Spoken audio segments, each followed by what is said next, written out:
नमस्कार दोस्तों, जय हिंद, जय भारत। मैं हूं CL सैनी और आप देख रहे हैं CDRK सैनी बीएड क्लासेज।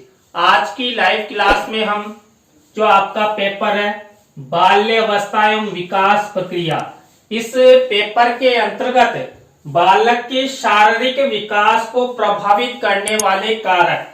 देखिए, जो बालक होते हैं, इन बालकों के शारीरिक विकास को प्रभावित करने वाले कई ऐसे कारक हैं जो प्रत्यक्ष अप्रत्यक्ष रूप से बालक की ग्रोथ पर प्रभाव डालते हैं। तो वो कौन कौन से हैं? तो आप सब बने रहें हमारे साथ, हमारे चैनल के साथ। और यदि आप हमारे चैनल पर पहली बार आए हैं तो हमारे चैनल को सब्सक्राइब करें और पास ही बने बेल आइकन को जरूर दबा देवे, जिससे हमारे द्वारा जब भी कोई न्यू वीडियो अपलोड की जाती है, लाइव क्लास चलाई जाती है, तो उनके नोटिफिकेशन आपको मिल सके और आप अच्छा अधिगम करते हुए आप अच्छे क्रेडिट आपको मिले। शारीरिक विकास का मतलब बालक की शारीरिक संरचना एवं उसमें होने वाला परिवर्तन है। शारीरिक विकास के अंतर्गत बालक के शरीर का भार, उसकी लंबाई, उसकी हड्डियों का विकास एवं मजबूती आदि चीजों का विकास सम्मिलित होता है। देखिए, जब हम बालक के शारीरिक विकास की बात करते हैं कि बालक में जो शारीरिक रूप से विकास होता है, उसके अंतर्गत प्रमुख रूप से क्या क्या विकास होता है? तो बालक का जो भार होता है या बालक की जो लंबाई होती है, बालक की जो हड्डियां होती है, उन सब का विकास एवं उसके जो शारीरिक अंग होते हैं, इन शारीरिक अंगों में मजबूती आती है, जिसे ही हम बालक के शारीरिक विकास की संज्ञा देते हैं। और यही विकास बालक को उसके फ्यूचर निर्माण में, उसके कार्य करने की क्षमता में सहयोग प्रदान करता है। शारीरिक विकास का समरूप सभी बच्चों में सामान्य होते हुए भी भिन्न भिन्न पाया जाता है। देखिए, आप सब जानते हैं कि जो बालक होते हैं, उन बालकों का शारीरिक विकास ऐसे तो समरूप होता है, लेकिन हमें बालकों की ग्रोथ, उनका विकास भिन्न भिन्न अवस्थाओं में अध्ययन करते हैं। क्यों? क्योंकि कई ऐसे फैक्ट होते हैं जो बालक के शारीरिक विकास को प्रभावित करते हैं, जिनके कारण बालक का जो शारीरिक विकास है वो भिन्न भिन्न पाया जाता है। तो यहाँ पर इसी विषय के बारे में हम चर्चा करेंगे। यह विविधता अलग अलग देशों के निवासियों में अलग अलग पाई जाती है। देखिए, वास्तव में यहाँ पर तो अलग अलग देशों की बात की जा रही है। एक ही देश के जो बालक बालिका होते हैं, इन बालक बालिकाओं के शारीरिक विकास में अलग अलग समरूपता, अलग अलग विभिन्नता पाई जाती है। तो यहाँ पर जो विश्व के अनेक देश है, उन देशों के बालक बालिकाओं में उनके शारीरिक विकास के आधार पर अनेक प्रकार की विभिन्नताएं पाई जाती है। जो ट्रेनर महोदय हैं, ट्रेनर महोदय 1990 ने इस विविधता का कारण क्या बताया है? बालकों का जो पोषण होता है उसको मुख्य बताया है कि बालकों का जिस तरह का पोषण होगा, बालकों का वैसा ही शारीरिक विकास होगा।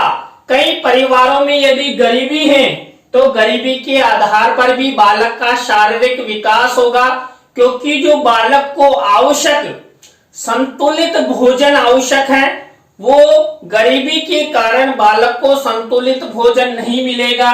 इसी तरह बीमारी, कई बार क्या होता है, बालक के जन्म के बाद ही कई प्रकार की बीमारियां बालक को घेर लेती है, जिससे बालक का शारीरिक विकास नहीं हो पाता है।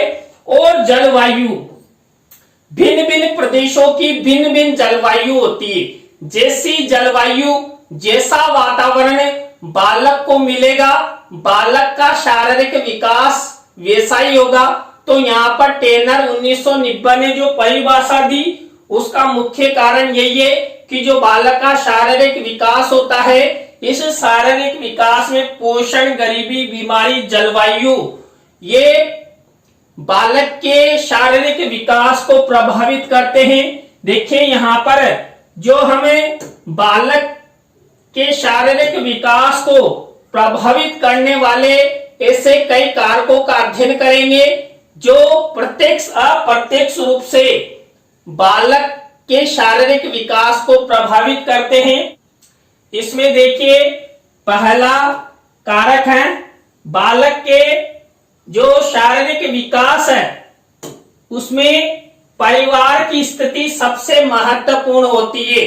जैसे परिवार की स्थिति होगी, मान लीजिए कोई परिवार अच्छी तरह संपन्न है, किसी भी प्रकार के कोई खाने पीने संबंधी, पोषण से संबंधित वस्तुओं, खाद्यान्न पदार्थों की कमी नहीं है, बालक को उचित संतुलित भोजन दिया जाता है, तो जो बालक का शारीरिक विकास है वो अच्छी तरह होगा।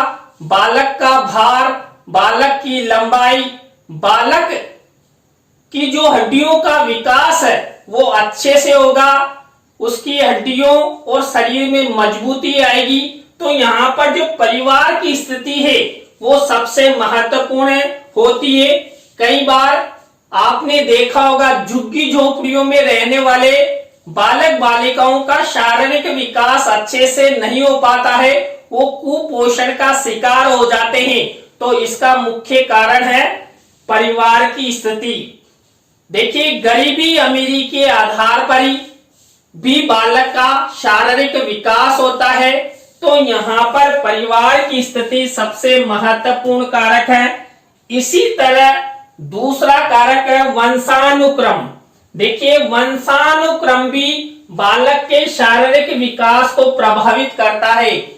वंश परंपरा के अनुसार जो जीन एक पीढ़ी से दूसरी पीढ़ी में आते हैं, इन जीनों के द्वारा भी बालक का शारीरिक विकास होता है।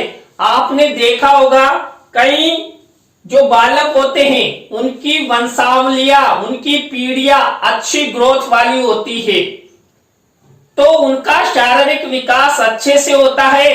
और कई परिवार ऐसे होते हैं जो संपन्न होते हैं, किसी भी प्रकार की कोई खाने पीने की कमी नहीं होती है, लेकिन फिर भी वो ऐसे पतले से रहेंगे, उनका शारीरिक विकास अच्छे से नहीं होगा। उसका मुख्य कारण होता है वंशानुक्रम।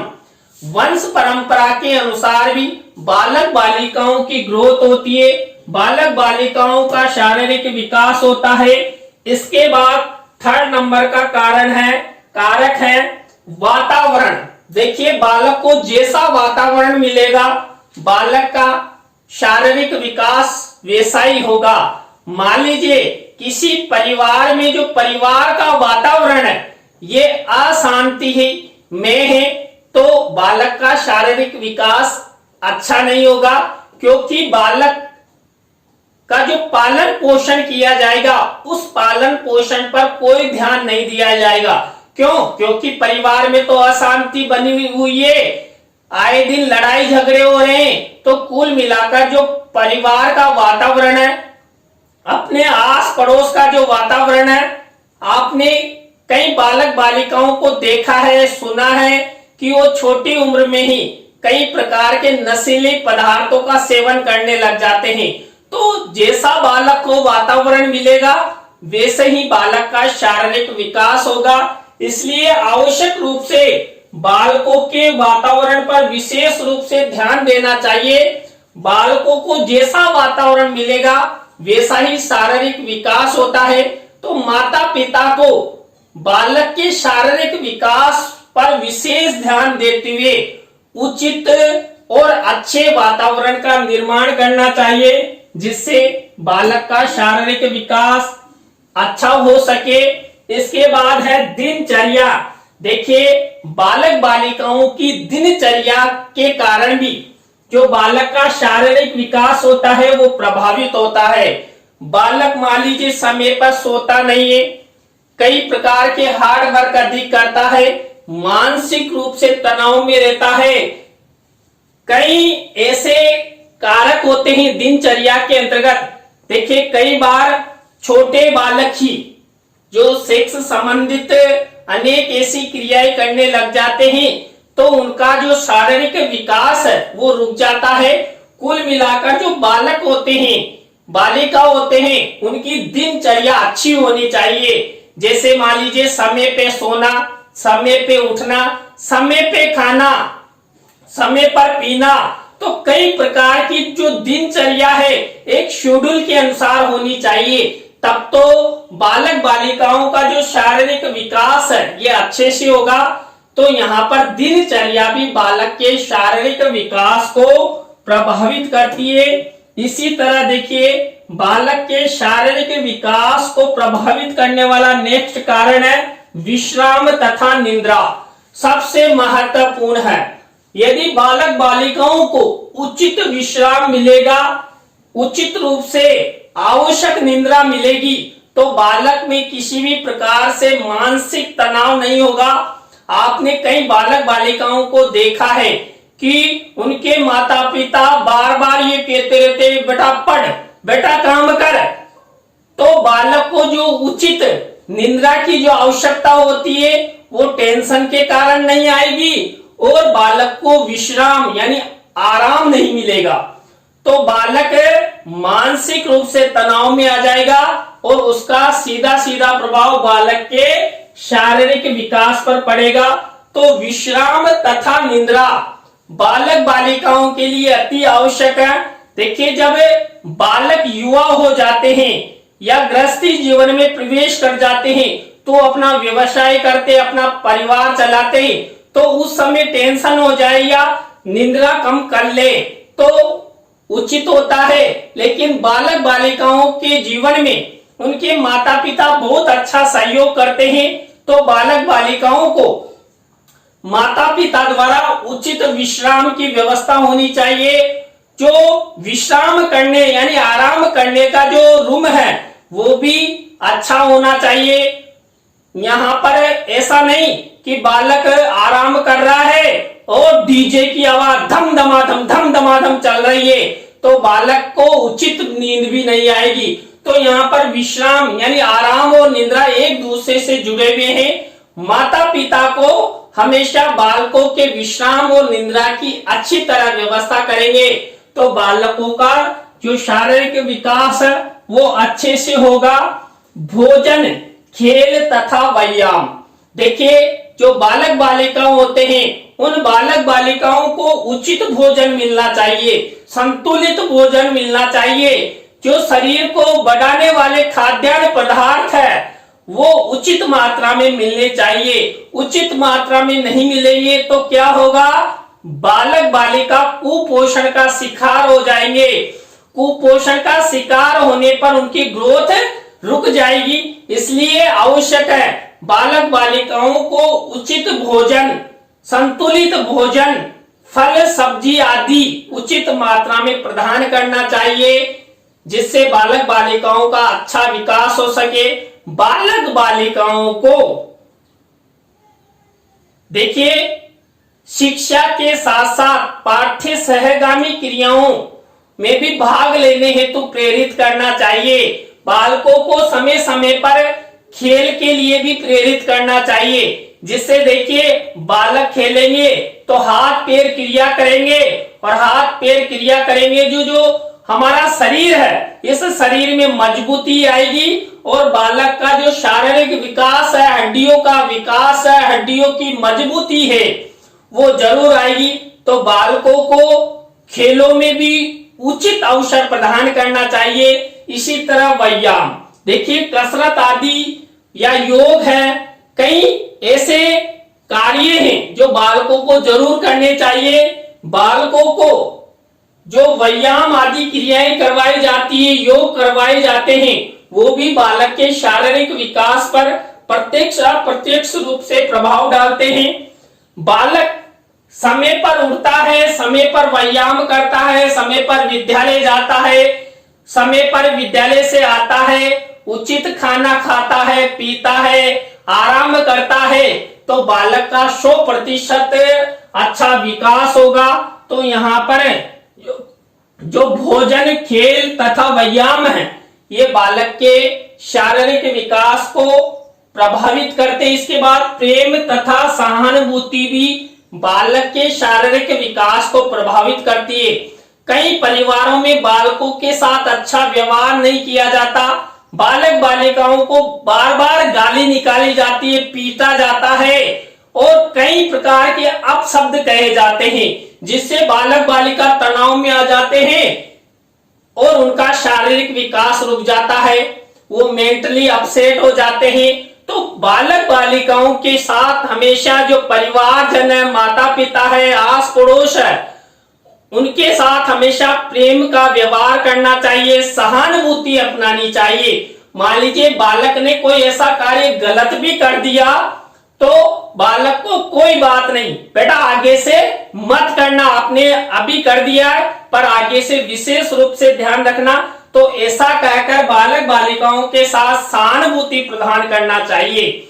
और देखिए बालिकाओं के साथ तो विशेष रूप से सहानुभूति होनी चाहिए, क्योंकि हर स्थान पर बालिकाओं के साथ भेदभाव किया जाता है। तो बालिकाओं के साथ बालकों के समान ही सहानुभूति अपनाते हुए बालकों के समान अवसर प्रदान करना चाहिए। तो प्रेम तथा सहानुभूति भी बालक बालिकाओं के शारीरिक विकास को प्रभावित करती है। हमें बालक बालिकाओं के साथ जितना प्रेम से रहेंगे, अच्छे से बोलेंगे, सद्वाणी उनके साथ हम करेंगे तो बालक भी सद्व्यवहार सीखेंगे।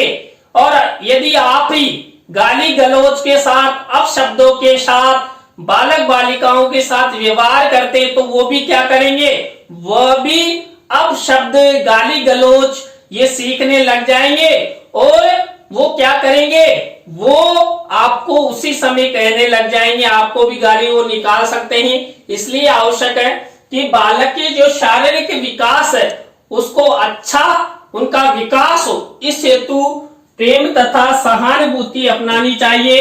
इसके बाद हार्मोन्स, देखिए हार्मोन्स भी बालक के शारीरिक विकास को प्रभावित करते हैं।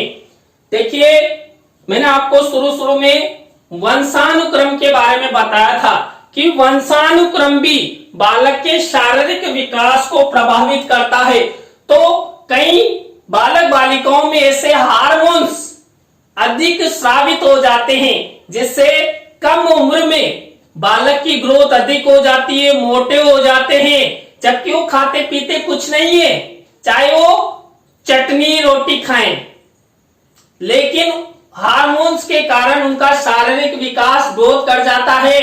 और कई बालक बालिकाओं में ऐसे हार्मोन विकसित हो जाते हैं कि उन्हें कितना ही खिलाओ बिल्कुल वो ऐसे पतंग की तरह पतले से रहेंगे, तेज हवा आ जाए तो झड़ से हेलीकॉप्टर की तरह उड़ जाए। तो हार्मोन्स भी बालक के शारीरिक विकास को प्रभावित करते हैं। तो देखिए आज की क्लास में हमने बालक के शारीरिक विकास को प्रभावित करने वाले कारकों के बारे में आपसे चर्चा की। आज की क्लास आपको कैसी लगी कमेंट्स में हमें जरूर बताएं। अच्छी लगी हो तो लाइक करें, कमेंट्स करें और शेयर जरूर करें दोस्तों। इसी तरह नए टॉपिक के साथ हम आपसे फिर मिलेंगे CDRK Saini BEd classes YouTube channel पर।